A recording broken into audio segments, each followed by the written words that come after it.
So hello and welcome back. आज हम लोग पढ़ेंगे श्रोडिंगर इक्वेशन का सॉल्यूशन। तो हमारे पास श्रोडिंगर इक्वेशन है ऑलरेडी और हम इसका सॉल्यूशन निकालना चाहते हैं और हमारे लिए स्टेशनरी सॉल्यूशन भी थोड़ा सा ज़्यादा इम्पोर्टेंट है, तो हम इसका स्टेशनरी सॉल्यूशन निकालना चाहते हैं। देखिए, असल में श्रोडिंगर इक्वेशन जो है वो एक डिफरेंशियल इक्वेशन है, एक पार्शियल डिफरेंशियल इक्वेशन है और उस पार्शियल डिफरेंशियल इक्वेशन का जो मैथमेटिकल स्ट्रक्चर है वो कुछ इस तरह से होता है। तो इसके अंदर आपके पास टाइम डेरिवेटिव भी है, स्पेस डिपेंडेंसी भी है और एक वेव फंक्शन भी है। देखो यहाँ पर ये स्पेस डिपेंडेंसी है, टाइम डिपेंडेंसी है। अगर हम इसका सोल्यूशन लेंगे तो जो साई है, जो कि वेव फंक्शन है, इस वेव फंक्शन के अंदर जाहिर सी बात है एक्स का रोल आएगा, क्योंकि आप यहाँ एक्स के साथ चेंज देख रहे हो। टाइम का रोल आया है क्योंकि टाइम के साथ आप वेरिएशन देख रहे हो, तो इसका मतलब है कि यहाँ पर पोजीशन डिपेंडेंसी और टाइम डिपेंडेंसी दोनों होगी। ठीक है, अब हमें किसी समय या तो स्पेस डिपेंडेंसी की मान लीजिए जरूरत है, किसी समय या तो टाइम डिपेंडेंसी की जरूरत है। हम एट ए टाइम दोनों चीज़ नहीं समझना चाहते। फॉर इंस्टेंस जस्ट एक थॉट है कि हम स्पेस डिपेंडेंसी की स्टडी इंडिपेंडेंटली करना चाहते हैं, टाइम डिपेंडेंसी की इंडिपेंडेंट स्टडी करना चाहते हैं। तो हमें क्या करना होगा, हमें अपनी इक्वेशन को इन दो तरह से सेपरेट करना होगा। एक सोल्यूशन हम ऐसा करेंगे जिसके अंदर सिर्फ स्पेस डिपेंडेंसी इंक्लूड हो, एक ऐसा करेंगे जिसमें सिर्फ टाइम डिपेंडेंसी इंक्लूड हो। तो इस तरह से सेपरेशन करने के लिए हमें यहाँ पर एक अजम्पशन मानना पड़ेगा। हमें यह मानना पड़ेगा कि हमारा जो पोटेंशियल जो कि x और t दोनों का फंक्शन हो सकता है, वो केवल और केवल x डिपेंडेंट फैक्टर ही है। ठीक है, क्यों इसका मतलब हुआ, अभी इसको आप देखोगे कि इसका क्या मतलब है। तो अगर हमने माना कि हमारा पोटेंशियल सिर्फ x डिपेंडेंट है, तो अब आप एक फैक्टराइजेशन कर सकते हो।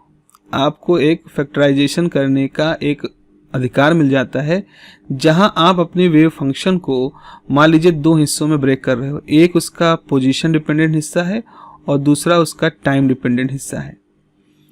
ओके, अब क्या करिए, आप इस वेव फंक्शन को इस इक्वेशन में रख दीजिए।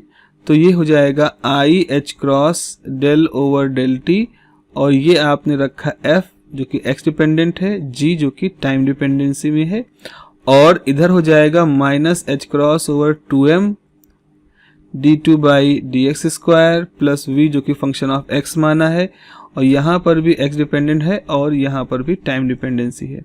देखें, ये सब कुछ जो है, ये जो सारे स्पेस डिपेंडेंट टर्म है, ये इस स्पेस डिपेंडेंट फंक्शन पे काम करेंगे। तो यहाँ पर टाइम डिपेंडेंट फंक्शन एक तरह से अनअफेक्टेड रहेगा, और यहाँ जो टाइम डिपेंडेंसी है वो g पे काम करेगी, तो यहाँ पर जो f है वो एक तरह से अनअफेक्टेड रहेगा। तो f आपको यहाँ से बाहर निकला हुआ दिखेगा और आपके पास आएगा I H cross del G by del T. Okay, अब आप इसको यहां से देखें इस तरफ, यहां पर भी वही है। यहां पर क्या है कि आपका जो g है वो बाहर की तरफ रहेगा और बाकी जो स्पेस डिपेंडेंट टर्म है वो यहां पर अपना रोल प्ले करते रहेंगे f के ऊपर। अब आप क्या करें, अब जो एक्सप्रेशन आया है, इस एक्सप्रेशन को आप जो है एफ जी से डिवाइड कर दोगे। तो हमारे पास जो पहले से था वो तो लिखा ही है, आपने उस पूरे इक्वेशन को एफ जी से डिवाइड कर दिया। तो एफ जी से डिवाइड कर दोगे,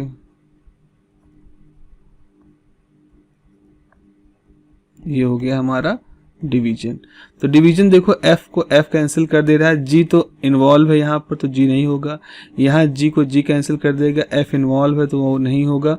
सो नाउ वी हैव एक तरह से हमारे पास एक्सप्रेशन आ गया। तो एक्सप्रेशन कुछ इस तरह से आया कि 1 by G I H cross del G by del T हो गया लेफ्ट साइड में, और 1 by F minus H cross square 2m d2 by D X square plus v function of x f ये हो गया। अब देखो यहाँ पर ये लेफ्ट साइड है टाइम डिपेंडेंट, टाइम डिपेंडेंसी है, और यहाँ पर पूरा स्पेस डिपेंडेंट है। तो एक टाइम डिपेंडेंट पूरा, एक स्पेस डिपेंडेंट पूरा, ये दोनों एक दूसरे के इक्वल कैसे हो सकते हैं। यहाँ लॉजिक ये है कि मान लो कहीं आपके पास LHS है तो वो किसी कांस्टेंट a के बराबर है, वहीं दूसरी तरफ RHS है, वो भी उसी कांस्टेंट a के बराबर है। तो अगर a को हम यहाँ से एलिमिनेट कर दे तो हम कह सकते हैं कि LHS जो है वो RHS के बराबर है। बिल्कुल यही लॉजिक यहाँ पर भी काम कर रहा है। यहाँ पर जो लेफ्ट साइड का टाइम डिपेंडेंट पार्ट है उसको भी हम किसी कांस्टेंट के बराबर रख सकते हैं। सवाल होता है कौन सा कांस्टेंट रखें, तो हमारे पास सबसे अच्छा कांस्टेंट टोटल एनर्जी है जो कि फिक्स है। ऐसे ही यहाँ पर जाएगा F minus h cross square 2m d2 by dx square plus v function of f is equal to some constant e। इन दो इक्वेशन से अगर हम इसको कह दें इक्वेशन नंबर 1 है और ये इक्वेशन नंबर 2 है, तो असल में ये दो बहुत ही महत्वपूर्ण इक्वेशन है और ये दो अलग अलग तरह की इक्वेशन है। देखो इक्वेशन नंबर 1 है, इसको अगर हम थोड़ा सा रीअरेंज करें तो dg by dt is equal to e time g। अब यहाँ पर सब टाइम डिपेंडेंसी है, e कांस्टेंट है, h क्रॉस कांस्टेंट है, लेकिन ये देखो यहाँ भी टाइम डिपेंडेंसी है, यहाँ भी टाइम डिपेंडेंसी है। तो इसे कहते हैं Schrödinger's time dependent equation. Okay, अच्छा दूसरे को अगर आप देखोगे इस इक्वेशन को तो h square upon 2m d2 over dx square of over function f plus v over function f is equal to f e। अब इसको करो, अगर आप इसको इधर ट्रांसफर कर दोगे और फिर ये कर दोगे तो minus h square over 2m d2 by dx square of function f is equal to e minus v of function f। इस पूरे को हम मल्टीप्लाई कर दें तो ये आपके पास हो गया d2f by dx square plus 2m over h cross e minus v f is equal to 0। ये जो है इस पूरी इक्वेशन में कहीं भी कोई टाइम वाला फैक्टर नहीं आ रहा, सिर्फ f है जो कि पोजीशन पर डिपेंड करता है। तो this is called the position dependent या स्पेस डिपेंडेंट श्रोडिंगर इक्वेशन। तो ये हमारी है स्पेस डिपेंडेंट श्रोडिंगर इक्वेशन। अब हमें सोल्यूशन निकालना है, तो चलो भाई सोल्यूशन निकालने के लिए हम चुनाव करते हैं अपनी इस इक्वेशन का, जिसको कि हम नाम दे रहे हैं टाइम डिपेंडेंट श्रोडिंगर इक्वेशन।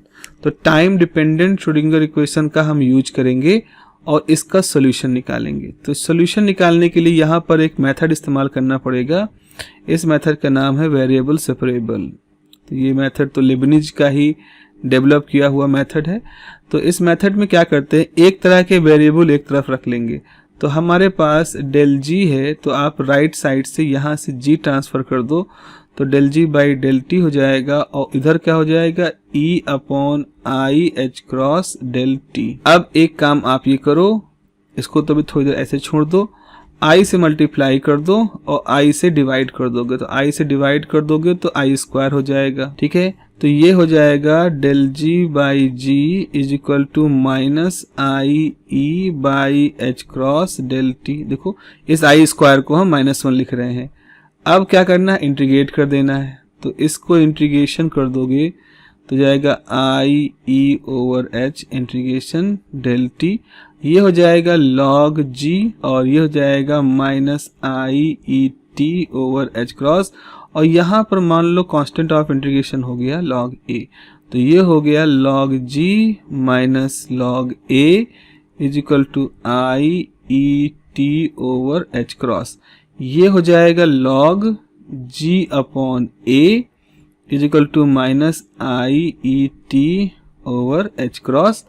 इसको हम और लिख सकते हैं कि g over a is equal to E की power minus I E T over H cross, minus I E T over H cross. तो यहाँ से g बराबर हो गया a टाइम ई की power I E T over H cross. ये है हमारा श्रोडिंगर टाइम डिपेंडेंट इक्वेशन का सोल्यूशन। और इस इक्वेशन के सोल्यूशन में आपको टाइम दिख रहा है, इसका ये मतलब है कि हमारा वेव फंक्शन टाइम के ऊपर डिपेंड करता है। लेकिन ये एक कॉम्प्लेक्स नंबर है, अगर हम इससे कोई सार्थक अर्थ निकालना चाहें, कोई हम इससे सिग्निफिकेंस इसकी कहें, तो मैक्स बॉर्न ने कहा था कि अगर आपके पास कोई वेव फंक्शन है और आप उस वेव फंक्शन को उसके कॉम्प्लेक्स कॉन्जुगेट से मल्टीप्लाई कर देते हो, then you get the probability. तो इसका मतलब है कि अगर हम g को g स्टार से मल्टीप्लाई कर दें यानी कॉम्प्लेक्स कॉन्जुगेट, तो कॉम्प्लेक्स कॉन्जुगेट कैसे निकलता है भाई, जहां आपके पास i है उसका साइन चेंज कर दो, तो कॉम्प्लेक्स कॉन्जुगेट में i का साइन चेंज कर दोगे तो i e t over h cross हो जाएगा, ये दोनों कैंसिल हो जाएगा, तो सिंपली आपके पास बचेगा a स्क्वायर। तो अब यहां से आपको समझ में आएगा कि ये जो सोल्यूशन है इसको स्टेशनरी सोल्यूशन क्यों कहते हैं। देखो स्टेशनरी सोल्यूशन का ये मतलब नहीं होता है कि स्टैटिक मतलब होता है कि हर तरह से पूरी तरह से टाइम का उसमें कोई इन्वॉल्वमेंट ना हो, बिल्कुल रुका हुआ, आज से लेकर आदिकाल तक रुका हुआ था। स्टेशनरी का मतलब ये है कि किसी न किसी तरह की हलचल तो है लेकिन ओवरऑल कोई इफेक्ट वहां पर नहीं हो रहा, तो स्टेशनरी स्टेट इसको हम कहते हैं।